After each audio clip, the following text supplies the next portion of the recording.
আসসালামু আলাইকুম। বানাচ্ছি নারিকেলের নাড়ু, তাও আবার অথেন্টিক পদ্ধতিতে। নারিকেলের এই নাড়ুটি বানাতে যতটা সহজ, খেতে ততটাই টেস্টি। তো চলুন দেখে নিই কী করে বানিয়ে নিয়েছি অথেন্টিক পদ্ধতিতে নারিকেলের নাড়ু। নারিকেলের নাড়ু বানানোর জন্য প্রথমে এখানে নারিকেল নিয়ে নিয়েছি, আর এখানে 6টি নারিকেল আমি কুড়িয়ে নিচ্ছি। এখানে আমি 6টি মাঝারি সাইজের নারিকেল নিয়ে নিয়েছি, চাইলে আপনারা বড় কিংবা ছোট নিতে পারেন। তারপর কড়াইতে দিয়ে নিচ্ছি নারিকেলের পানি।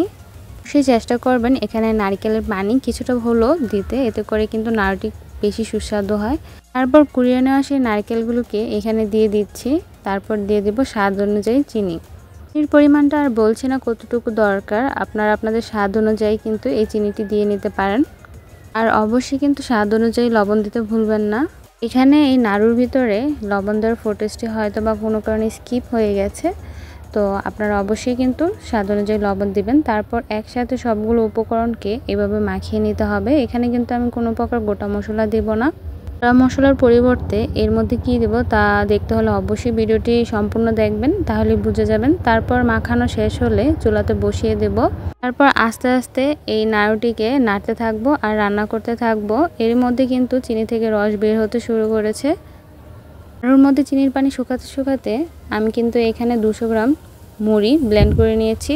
কারণ শুধু নারকেল দিয়ে কিন্তু নাড়ু বানানো যায় না, আঠালো করার জন্য এর মধ্যে কিন্তু মুড়ির গুঁড়ো অথবা চাল ভাজার গুঁড়ো ব্যবহার করতে হয়। তো এইভাবে ছড়িয়ে ছড়িয়ে অল্প অল্প দিচ্ছি আর নেড়ে নিচ্ছি, যাতে করে দলা পাকিয়ে না যায়। আর অবশ্যই খেয়াল রাখতে হবে যেন নিচে পুড়ে না যায়।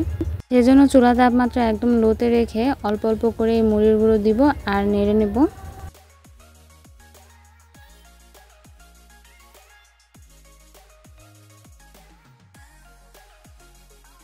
এখানে যে 200 গ্রাম মুড়ি গুঁড়ো করে নিয়েছিলাম তা সম্পূর্ণটুকুই কিন্তু নারিকেলের নাড়ুর মধ্যে দিয়ে দিয়েছি। দেখতেই পারছেন অনেকটা আঠালো দেখা যাচ্ছে, আর এই নাড়ুগুলোই কিন্তু সুন্দরভাবে জমাট বাঁধবে এবং ঠান্ডা হলে অনেকটা শক্ত হয়ে যাবে। তো নামানোর আগে এখানে আমি দিয়ে দিচ্ছি গরম মশলা গুঁড়ো। গোটা গরম মশলা দিলে কিন্তু সেই গরম মশলাগুলো আবার বেছে ফেলে দিতে হয়, তাই এখানে কিন্তু ফাঁকি গরম মশলা দিলেই বেশি ভালো হয়। তারপর নেড়ে চেড়ে কিন্তু এই নাড়ুর মিশ্রণটিকে নামিয়ে নিতে হবে।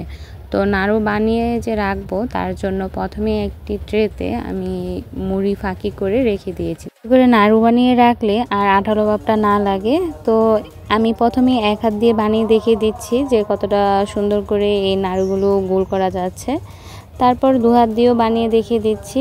আমার কাছে মনে হয় যে এক হাতের তুলনায় 2 হাত দিয়ে করলে বেশি তাড়াতাড়ি হয়। আপনাদের যেভাবে সুবিধা হয় সেভাবে বানিয়ে নেবেন। তো এক এক করে সবগুলো নাড়ুই বানিয়ে নিয়েছি।